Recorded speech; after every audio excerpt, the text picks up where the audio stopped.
0712683989 for viewings or for more information. Nganza kwethu nansi imoto ethengiswayo Toyota eTOC laphana yonke into all in order laphana ke nganza kwethu price sicela 85,000 rand. Imoto isesikhemelele kwaMhlaba elingana 0712683989 for viewings or for more information.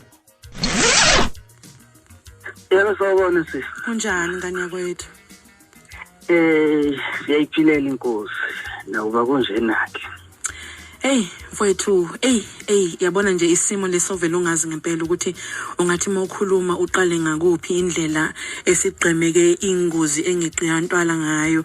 Kunzima mfowethu, kunzima njengomuntu esimbonile okhona endimeni saphinde futhi sambona esebenza naye uSicebe kade ngisanda kuhleka nje le video wawuyenza ugijima lapha kiwa kumgowo experience bethe ebhuti sikulift yini uthi hayi angifune lift wenu kumnandi nje kuhlekwa kulungiselela lo mcimbi umgowo experience nehit ke le enishayile nobabili mfowethu ngiyazi ukuthi kubhlungu kuyazwela kodwa ke siyafisa nje ukuthi kube khona okubekayo ngayo insizwa le ukusebenza kwenu ukwazana kwenu nakho konke nje okusenhlizweni yakho. Yebo ngiyabingelela nakubala lelibokhozi. Mhlawumbe kumuntu ongazi-ke okhulumayo umenzi owakwamabizela eMnambithi. La endimeni ngibe nethuba emva kwabo ubhuti uSicebe. Then ngike kwahamba kwafika isikhathi la okubizwa ukuthi ngiqale khona umsebenzi wami. Umsebenzi wami ngoqale phansi uSicebe ube yingxenye yawo. Ngiqala ukusebenza naye kusuka lapho ngiqala ukuzimela emsebenzini engiwenzayo. Kuze kube yila ngalo ukuthi uyadlula emhlabeni besebenza futhi nakuba besingakuhleli ukuthi sizokwenzana elandelayo kodwa bekumane kwenzeke. Besiyayisenze imidlalo yokukhalisa idinqi bukhoma. uSicebe ngendlela ke abe uthanda ngakhona umculo. Hayi angazi ngingachaza ngithini noma kuthiwa sisendaweni la silungiselela khona ubeba nesikhathi esanele ukwenza lokho. Umuntu nje okhululekile ngayo yonke indlela. Uma kuziwa ke nje kuthini ke usebenze nomenzi angikhumbuli kuba nephutha esake salilungisa mina noSicebe. Sihlale sihlekela kukuhle. Uma ngabe esegoli ngisegoli siyaxhumana ungakuphi asho ukuthi isikhathi esiningi besihlanganela la sizosuka la ebuthola ukuthi sizolala khona ndawonye noma kuthiwa kiwe emcimbini mhlawumbe kukhona ibandla elingekho mhlawumbe lakhe noma elami sizosebenzisa lele likhona sikhululeke nje ngaleyo ndlela. Angazi ukuthi umuntu obengekho eduzane nomculo kwaMaskandi ngingamchazela ngithini nje ngoSicebe. Kuningi kakhulu kodwa ke okukhulu kunakho konke ukududuza umndeni nabalandeli bakhe nendima kaMaskandi ngesehla esithe sehla.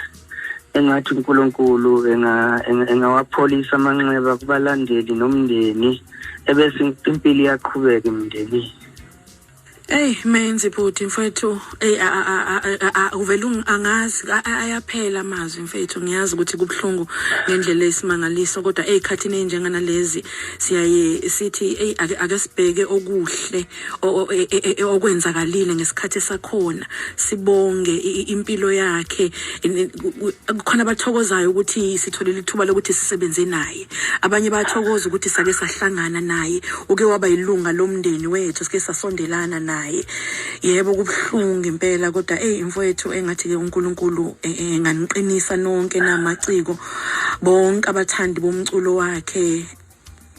Mfowethu siyabonga. Uyabona nje sisi mhlawumbe uSicebe ufike wakhuthaza umculo okuculwa bukhoma obekuyinto ebisikhohliwe ingasenzeki endimeni.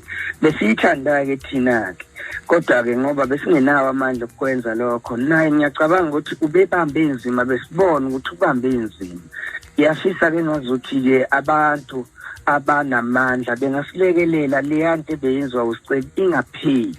Uma ngikhuluma ngento kabeyenza leya abeyenza la emculo nokuthi umculo asikhumbuzeni abantu ukuthi yini lesiyenzayo. uMaskandi uyini uSicebe senzelile uMaskandi wawuMaskandi.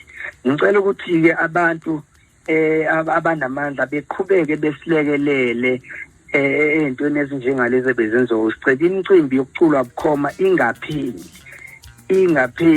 imicimbi esizoyicula bukhoma. Ungixolele nanokuthi ngibuyele entweni eyodwa kaningi, angazi nokuthi ngizokhuluma ngithini. Ngiyakhuluma, ngiyacabanga, angazi mfowethu.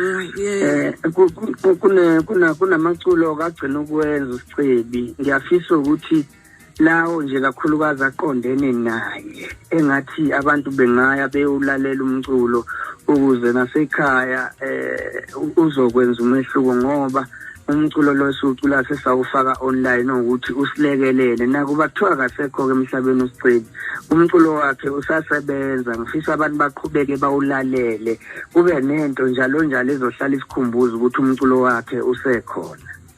Menzi, siyabonga kakhulu mfowethu ukuthi nje uvuma ukukhuluma nathi, nakuba sazi ukuthi kusekusha kakhulu mfowethu, kubuhlungu ngendlela eyisimangaliso, akukhulumeki, kodwa siyabonga nje ukuthi usinikeze isikhathi sokuthi ukhulume nathi mfowethu. Niqine maciko nonke endimeni nawo bonke nje abantu abathanda-ke umculo ukaSicebe. Siyabonga bhuti. Siyabonga kakhulu. Thank you mfowethu. Amen. Nansi le hit le ngoma edla abantu le. Umenzi uhamba naye uSicebe la, ithi vuma ntombi.